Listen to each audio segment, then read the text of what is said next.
Fala galera, tudo bem com vocês? Aqui é o Jefote Mil e vamos para mais um vídeo. Agora vamos falar da Copa do Brasil de 2013, né? E depois dessa Copa do Brasil voltaremos a falar de edições, né? De estaduais, né? De Paulista e Carioca, enfim, né? E agora mudou, né? A Copa do Brasil 2013 mudou, né?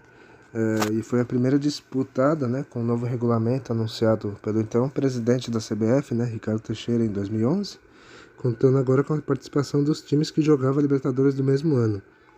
E assim, essa edição contou com 86 participantes, né? Ou seja, um número grande, né? Enfim. E o torneio também deixou de ser semestral, né? Que sempre terminava só em um semestre, né? Agora ia ser o ano todo. E o regulamento, todo mundo sabe, né? Sempre mata-mata. Agora temos 3 fases iniciais, né? E depois oitavas até as finais, sempre com jogos de ida e volta. Aí nas 2 primeiras fases foi mantido o sistema, né, de eliminar o jogo de volta, se o visitante vencesse por 2 ou mais gols e etc, né? E o campeão da Copa do Brasil 2013 foi o Flamengo, né? O Flamengo chegava ao tri, né, da Copa do Brasil e foi de uma maneira inesperada, né? Pois nem mesmo o próprio Flamengo contava com o título do torneio, né? Porque o Flamengo estava vivendo uma fase complicada, né? Uma fase de times fracos ali, onde o time tinha pouco dinheiro e tal. E o Flamengo estava em uma fase de reconstrução financeira, né? E o time era um time apenas modesto, né, em 2013, né? Onde os destaques do time eram o Hernani, Bocador, né? Que tinha vindo do Mojimirim, e jogadores experientes ali, né? Felipe, Léo Moura, Chicão, né? André Santos, Elias, enfim. E aí o Flamengo, né, queria tocar o ano, né, da melhor forma possível, né? Tentar ir o mais longe que pudesse na Copa do Brasil e no Brasileirão não ser rebaixado, né? O Flamengo sofreu, né, durante o ano, né? O time começou com o Dorival Júnior, depois ele foi demitido e aí entrou o Mano Menezes, né? O Mano Menezes se desentendeu ali com os jogadores, com a diretoria e tal, e ali no segundo semestre foi mandado embora. E aí a diretoria apostou na prata da casa, né, que era o Jaime de Almeida, né? Um ex-jogador do clube nos anos 70. E com o Jaime o Flamengo se encaixou, né? E como a Copa do Brasil foi longa, né? O Flamengo foi sendo montado durante a competição e o time encaixou e cresceu na hora certa, né? Outro detalhe, né, para essa volta por cima do Flamengo foi a volta do Maracanã, né? Que estava modernizado, reformulado para a Copa de 2014, né? E convenhamos, o Maracanã sempre foi uma força, né, para o Flamengo, né? Historicamente, né? Na primeira fase o Flamengo eliminou o Remo, né, no agregado por 4-0, né? Vitórias de 1-0 e 3-0. Na segunda fase o time também eliminou a Campinense do Paraíba, né? Vencendo os 2 jogos por 2-1. Na terceira fase, outro nordestino, né? O Asa de Arapiraca, novamente 2 triunfos do Flamengo, né? 2-0 e 2-1. E aí nas oitavas, né? Como a gente falou, os times da Libertadores do mesmo ano jogavam a competição, menos o São Paulo, né? São Paulo que foi eliminado cedo da Libertadores e foi jogar a Sul-Americana naquele ano, enfim. Tinha um critério meio louco na época, tal, né? Eu não vou me aprofundar muito porque é meio confuso, tá? O Flamengo enfrenta no sorteio, né? Os times foram sorteados, tal, né? E o Flamengo encarvalhou com o Cruzeiro, né? O forte Cruzeiro de Fábio, Everton Ribeiro, Ricardo Goulart, Borges, Dagoberto, enfim. A Raposa era um time forte na época e estava em vias de ser campeão brasileiro daquele ano, né? Na ida no Mineirão, o Cruzeiro jogou melhor e venceu por 2-1, né? Na volta no Maracanã lotado, o Flamengo se supera, né, e vence na base da raça o Cruzeiro por 1-0, né, gol do Elias, né, ali perto do fim do jogo, e avança para as quartas de final. Nas quartas o Flamengo enfrenta o rival Botafogo, né, que estava com outro time forte na época, né, tinha nomes ali como Lodeiro, Sidorf, né, Rafael Marques ali, centroavante que fazia muitos gols de cabeça, o Jefferson no gol, né, e o Oswaldo de Oliveira, né, o Oswaldinho no banco, né. No primeiro jogo empate 1-1. Na volta, né, com o show do Hernani Brocador, né, que fez 3 gols, né, o Flamengo goleia o rival por 4-0, né. E os flamenguistas foram a desforra, né, com provocações, né, os botafoguenses, enfim, né. Na semifinal, o Flamengo enfrentou o Goiás, né, que tinha o gordinho Walter, né, o artilheiro gordinho Walter. Na época o Goiás estava fazendo até uma boa campanha no Brasileiro e estava indo longe na Copa do Brasil, né, graças aos gols, né, do Walter. Só que dessa vez não deu, né, pro Goiás, né. O Flamengo venceu os 2 jogos por 2-1 e eliminou o Goiás e era finalista, né. E o rival do Flamengo na final era o Atlético Paranaense, né, que era treinado pelo Wagner Mancini, tinha o veterano Paulo Baier, né? O interminável Paulo Baier, né? No primeiro jogo em Curitiba, né? Um jogo equilibrado e tal, empate 1-1. E na volta, no Maracanã lotado, com quase 70 mil pessoas, né? Um empate sem gols era o suficiente, mas o Flamengo encerrou a campanha vencendo, né? E com gols de Elias Hernani, né? Os gols ali no finzinho do jogo, né? O Flamengo vence o Atlético por 2-0 e era, enfim, campeão da Copa do Brasil de 2013, né? Sendo esse o terceiro título, né?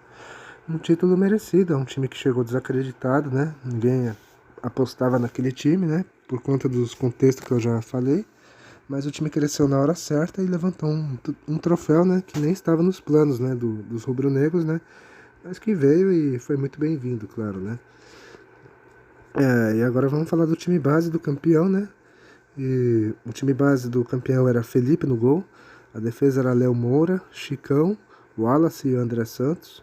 O meio campo era Amaral, Elias, Carlos Eduardo e Luiz Antônio. E o ataque era Paulinho e Hernani. E o técnico era Jaime de Almeida.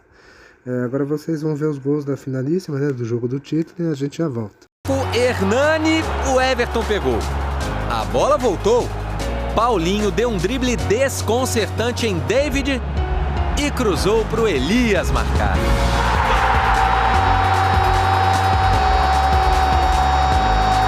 O brocador. Cruzamento para o Hernani, dominou, bateu!